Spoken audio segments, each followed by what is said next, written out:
की संसद भवन का उद्घाटन होगा। सबसे बड़ी लोकसभा जिसके बारे में न जाने क्या क्या सपने दिखाए जा रहे हैं कि उसका उद्घाटन हुआ, उसी दिन पुलिस जाकर के पहलवानों को गिरफ्तार कर रही है। ये संदेश दे रहे बीजेपी के लोग कि हम न संविधान को मानते न कानून को मानते हैं। जो लोग आवाज उठाएंगे उनकी आवाज बंद कर देंगे। बीजेपी को अब फैसला लेना है, भारतीय जनता पार्टी को बताना है कि जो नारा कभी उन्होंने दिया था, बेटी बचाओ बेटी पढ़ाओ, क्या इस तरह अन्याय कर करके बेटी बचेंगी, बेटी पढ़ेंगी या बेटियों का सम्मान होगा? और कहीं ना कहीं देश की हर बेटी देख रही है इन तस्वीरों को, तो क्या लगता है इस देश की नारी देख रही है। इस अपमान का बदला एक एक नारी आने वाले चुनाव में भारतीय जनता पार्टी के खिलाफ मतदान करके देगी। भैया जिस तरीके से फिल्मों में, जिस तरीके से पहले कश्मीर फाइल्स, उसके बाद केरला फाइल्स और अब वीर सावरकर के ऊपर जो फिल्म आ रही है, क्या लगता है कि भविष्य की राजनीति फिल्म? कार्यभाग वाला सवाल आपने पूछा है। अगर नीति आयोग के सही आंकड़े आप निकालोगे कि उत्तर प्रदेश शिक्षा के क्षेत्र में, उत्तर प्रदेश भ्रष्टाचार के मामलों में, उत्तर प्रदेश स्वास्थ्य के मामलों में, उत्तर प्रदेश इंफ्रास्ट्रक्चर के मामले में, उत्तर प्रदेश महंगाई के मामले में कहाँ खड़ा है, मुझे तो ये लगता है कि पिछले 3 कार्यवाहक डीजीपी जो लगातार उत्तर प्रदेश को मिले हैं, मुझे तो ये महसूस हो रहा है कहीं उत्तर प्रदेश के मुख्यमंत्री भी कार्यवाहक तो नहीं है। उत्तर प्रदेश का डीजीपी कार्यवाहक नहीं है, उत्तर प्रदेश के मुख्यमंत्री कार्यवाहक हैं। क्योंकि अगर नीति आयोग के अगर आंकड़े आप देखोगे तो किसी क्षेत्र में काम ही नहीं हुआ। आप मैनपुरी के रहने वाले हो, क्या मिला मैनपुरी को बताओ आप? जिन सड़कों पे जितना गड्ढा हो गया, ये गड्ढा सरकार नहीं भर पा रही। आप अस्पताल में क्या इलाज दे रहे हो? अभी जब मैं इस घर में घुसा हूँ तो मुझे एक व्यक्ति मिला गरीब, उसने कहा कि मेरा कहीं गलत इंजेक्शन लगा दिया जिसकी वजह से मेरे बेटा चला गया। सोचो आप, अगर डॉक्टर सही दवा न दें, समय पे इलाज न दे सकें, समय पे ऑपरेशन न कर सकें और गलत इंजेक्शन लगा किसी की जान ले लें, तो ये कहाँ की व्यवस्था है? और आप स्कूल कॉलेजों में पढ़ाई देख लो क्या हो रही है, सब बर्बाद कर दिया। बिजली कितनी महंगी है, सिलेंडर कितना महंगा है, वही बातें हम दोबारा आपसे कहें। और गेहूं आप पता कर लेना, 1 किलो भी गेहूं सरकार ने नहीं खरीदा, प्राइवेट कंपनियों को लाइसेंस दे दिया, पूरा आपका गेहूं खरीद करके मुंबई और न जाने कहाँ चला गया, कुछ पानी के हवाई जहाज से विदेश चला गया गेहूं। उत्तर प्रदेश के स्वास्थ्य मंत्री कहते हैं कि स्वास्थ्य सेवा बेहतर करेगी, लेकिन मैनपुरी में पोस्टमार्टम कराने के नाम पे हमारे अभी कोविंद जी रिटायर हुए हैं प्रेसिडेंट, अरे कम से कम उनका भी सम्मान हो जाता। तो आखिरकार भारतीय जनता पार्टी क्या संदेश देना चाहती थी? इस देश में सबसे ज्यादा नुकसान अगर किसी ने किया है तो वो छुआछूत ने किया है। धरती पर इस तरह का भेदभाव आदमी आदमी से छुआछूत करता हो कहीं नहीं है। तो कहीं ना कहीं बीजेपी के लोग हो सकता है हजारों साल पुरानी मानसिकता के हिसाब से कुछ सोचते हो कि भाई महिला हैं क्यों हम उन्हें बुलाएं, राष्ट्रपति हैं क्यों बुलाएं हम लोकसभा उद्घाटन, इसीलिए हमारा विरोध था। और लोकसभा का मंदिर अगर है तो विरोध हमारा इस बात के लिए भी है कि विपक्ष की सुनना ही नहीं, विपक्ष को अपमानित करते हैं आप। पुरानी लोकसभा की दीवारों पे लिखी हैं चीजें कि आप अगर सदन में आए हैं तो आप जो वो बोलेंगे सच बोलेंगे। क्या भारतीय जनता पार्टी सच बोलती है? वहां की दीवारों में किस जमाने में अंग्रेजों ने बनाई थी लोकसभा, वहां की दीवारों में लिखा हुआ है, 1927 में दीवारों पे लिखा है। उन्होंने श्लोक वेदों के, मनुस्मृति। मैं आपके सामने, इतने कैमरों के सामने बड़ी जिम्मेदारी के साथ कह सकता हूं, पूरी भारतीय जनता पार्टी भूमाफिया बन गई है। 100%। मैं इस बात को दोबारा दोहराता हूं।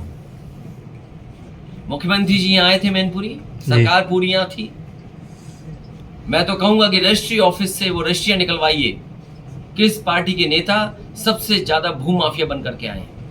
और ये बात केवल मैं मैनपुरी की नहीं बोल रहा हूं, आप अयोध्या की रजिस्ट्रियां निकलवा लो, सबसे ज्यादा रजिस्ट्रियां किस दल के लोगों की हैं? सबसे बड़ा भूमाफिया उत्तर प्रदेश में अगर कोई है तो भारतीय जनता पार्टी के लोग हैं। अयोध्या निकाल लीजिए, आगरा निकाल लीजिए, वाराणसी निकाल लीजिए, आप लखनऊ निकाल लीजिए। समाजवादियों का या उन्हें लगेगा कि बीजेपी का नहीं है तो बुलडोजर आ जाएगा, लेकिन वही प्रशासन बीजेपी के लोगों के लिए जमीनें कब्जा करवाएगा। तालाब कब्जा हो गए। आप देख लीजिए, अगर कोई तालाब है और बीजेपी वालों की नजर पड़ गई तो समझ लेना वो तालाब नहीं, वो प्लॉटिंग हो जाएगी। इस लोकतंत्र इतना बड़ा लोकतंत्र है, यहाँ लोकतंत्र प्रेमी लोग हैं। इस देश में बाबा साहब भीमराव अंबेडकर जी के सपनों को पूरा करने वाले लोग हैं। यहाँ डॉक्टर राम मनोहर लोहिया को और डॉक्टर राम मनोहर लोहिया के सिद्धांतों पे चलने वाले लोग हैं। इस देश के लोगों को पता है आज़ादी कोई ऐसे ही नहीं मिली।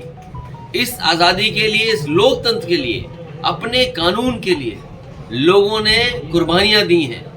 कोई लोकतंत्र ऐसे नहीं बदल देगा कि हर चीज बदल दें। 24 में बदलाव होगा, 24 में भारतीय जनता पार्टी का सफाया होगा। इसीलिए क्या कर रहे हैं? सर्वे के बाद सर्वे, फिर सर्वे, फिर सर्वे। अरे 3 सर्वे करके अपने 2-2 बार सांसद रहे उनकी टिकट तय करोगे। इसका मतलब क्या हुआ कि जो सांसद चुने जा चुके हैं वो उनकी सफाया होने जा रहा है, टिकट बदली जा रही है। चिंता का विषय सर्वे नहीं है। जनता को चिंता का विषय और आपके लिए चिंता का विषय ये होना चाहिए, खबर ये होनी चाहिए कि 3 सर्वे के बाद भी वो 2-2 बार के सांसद टिकट नहीं बचा पाएंगे। भारतीय जनता पार्टी हम बुद्धिजीवी और पढ़ा लिखा मानते हैं आपको। वो किस समुद्र में तैरे थे बता दो। काले पानी की सजा दी गई थी। अरे भाई तुम भी जब फेल हो गया 10वें के बाद 12वें करना जा रहे हो, 12वें के बाद 10वें करने जा रहे हो। तुम भी शाले से 56 वाले तो नहीं हो। आप बताओ, एक मिनट पूरा सवाल ले जाओ। जब ब्रिटिश काल में उनको सजा सुनाई गई तो हमारे किन्नर भाइयों ने संदेश दिया है जी, और बीजेपी चाहती है कि न्याय आप हाथ में ले लें, लेकिन हम अपने लोगों से कहेंगे न्याय हाथ में ना लें, न्याय के लिए आगे ना आए। किन्नर भाइयों ने जो करके दिखाया है उससे बड़ा संदेश कुछ नहीं हो सकता। सोचिए, उन्होंने कपड़े उतारे, पुलिस की लाठी छीनी और जिन प्रशासन के लोगों ने उनका रिजल्ट बदला था उन्हें पीट करके रिजल्ट ले।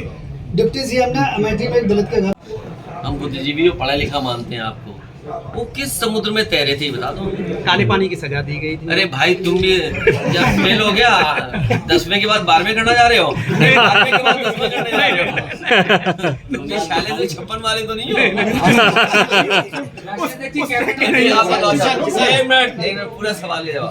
जब ब्रिटिश काल में उनको सजा सुनाई गई तो लोकतंत्र इतना बड़ा लोकतंत्र है, यहाँ लोकतंत्र प्रेमी लोग हैं। इस देश में बाबा साहब भीमराव अंबेडकर जी के सपनों को पूरा करने वाले लोग हैं।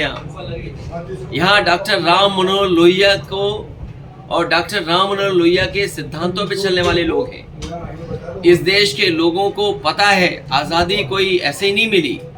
इस आज़ादी के लिए, इस लोकतंत्र के लिए, अपने कानून के लिए लोगों ने कुर्बानियां दी हैं। कोई लोकतंत्र ऐसे नहीं बदल देगा कि हर चीज बदल दें। 24 में बदलाव होगा, 24 में भारतीय जनता पार्टी का सफाया होगा। इसीलिए क्या कर रहे हैं? सर्वे के बाद सर्वे, फिर सर्वे, फिर सर्वे। अरे 3 सर्वे करके अपने 2-2 बार सांसद रहे उनकी टिकट तय करोगे। इसका मतलब क्या हुआ कि जो सांसद चुने जा चुके हैं वो उनकी सफाया होने जा रहा है, टिकट बदली जा रही है। चिंता का विषय सर्वे नहीं है। जनता को चिंता का विषय और आपके लिए चिंता का विषय ये होना चाहिए, खबर ये होनी चाहिए कि 3 सर्वे के बाद भी वो 2-2 बार के सांसद टिकट नहीं बचा पाएंगे। भारतीय जनता पार्टी पता नहीं घर खाना बांध के तो नहीं ले गए थे या पहले से बताया हुआ ये बना के रखना। यकीन से मुझे इस बात का यकीन है कि इस बात ये जो खाना खाने का सिलसिला है, हम भी खाते हैं, सब लोग खाते हैं। आज इनके यहाँ घर खाया मैंने, कहीं और भी खाते हैं हम लोग। मुझे ये लगता है ये बीजेपी के लोग जाते हैं खाना खाने, पहले बताते हैं हम क्या क्या खाएंगे।